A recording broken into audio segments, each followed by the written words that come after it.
Alors expliquez-nous, vous qui connaissez bien le droit américain, ce qui va se passer maintenant. Alors il a rendez-vous le 20 mai prochain, c'est-à-dire vendredi prochain théoriquement.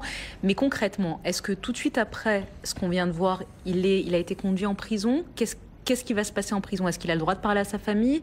Est-ce que vous savez comment concrètement ça va se passer pour lui, pour les prochaines heures, pour les prochaines nuits, qu'il va passer en prison donc? La procédure américaine.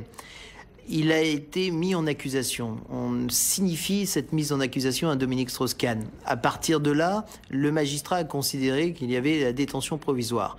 Pour que le procès soit équitable, il faut que dans un délai de 5 jours, le grand jury, qui est un panel composé de 23 personnes, justiciables tirées au sort, puisse vérifier la crédibilité de la plainte du parquet, du procureur, et de savoir si Dominique Strauss-Kahn a assez de preuves à son encontre afin qu'il puisse faire l'objet d'une procédure. Donc c'est la mise en examen ou la mise en accusation effectuée par un panel de 23 personnes.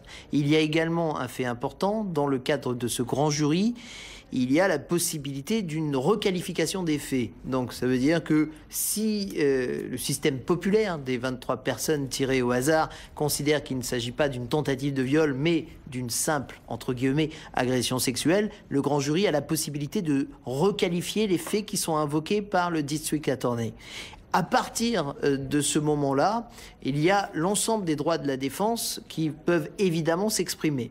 Et nous sommes dans une procédure, je l'ai rappelé, accusatoire et non pas inquisitoire. Donc les droits de la défense ont quasiment les mêmes prérogatives que le district attorney qui a évidemment la possibilité d'effectuer des témoignages, de contre-enquête, une contre-expertise, etc.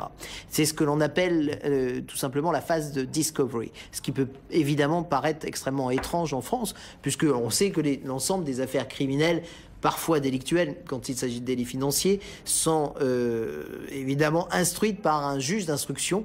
Or, aux États-Unis, il y a un équilibre, tant que faire se peut, avec des prérogatives beaucoup plus importantes pour les avocats aux États-Unis qu'en France, soit dit en passant.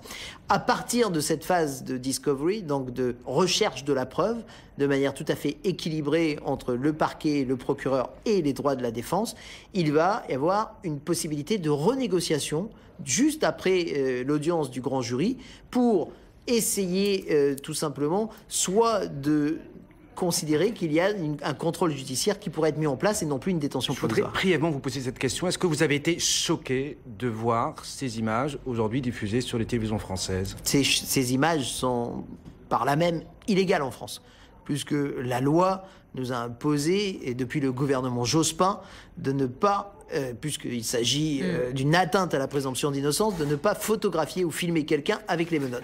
Il faut savoir qu'aux États-Unis, elles sont illégales en France, elles sont légales aux États-Unis. Et comme le monde est mondialisé, on les a. Tout à fait. Et par ailleurs, en fonction de, j'allais dire, de la surmédiatisation, il n'y a pas de responsabilité, je vous rassure, par rapport à une quelconque chaîne de télévision, puisque vous n'avez fait que reproduire les images qui ont été diffusées dans le monde entier.